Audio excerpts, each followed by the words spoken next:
大家好，今天详细解说如何制作一个全网最简单的户外移动电源。这块是4串80安达里保护板，约200大洋，带蓝牙控制器。喜欢此类视频的朋友可以关注我，后期更新更多类似视频。我手上这块是达里的库仑计，能测出80安内的设备功率。这个是达里保护板上的外接蓝牙控制模块。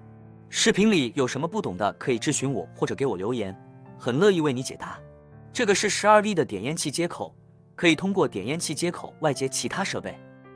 这个是手机 USB 充电口，平时可以给手机充电或者其他 USB 设备使用。这个2根铜柱可以给汽车搭电外接逆变器或者使用其他大电流设备。喜欢个性户外露营摆摊或者直播电源的朋友，也可以找我定制自己独一的电源。这是宁德时代的磷酸铁锂电芯，是在车商那里买的新模组拆下来的全新电芯。这工具箱可以在网上搜，找厚实一点的，不要贪便宜，便宜质量很差的。这电芯买的是整个模组，所以已经串联好了。下面我们直接装上保护板。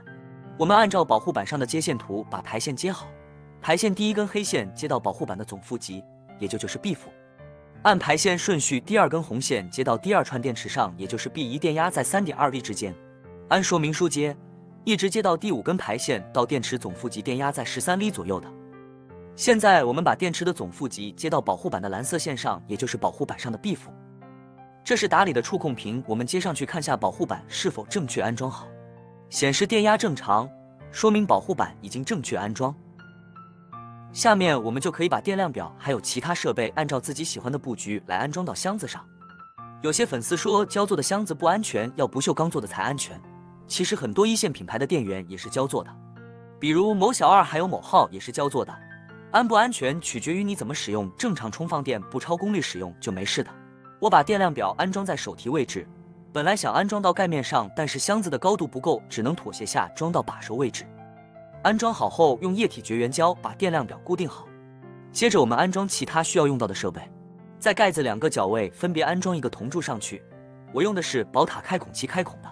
铜柱的主要作用是汽车电瓶没电了，可以给汽车搭电，或者接其他大功率设备，也可以用大电流充电。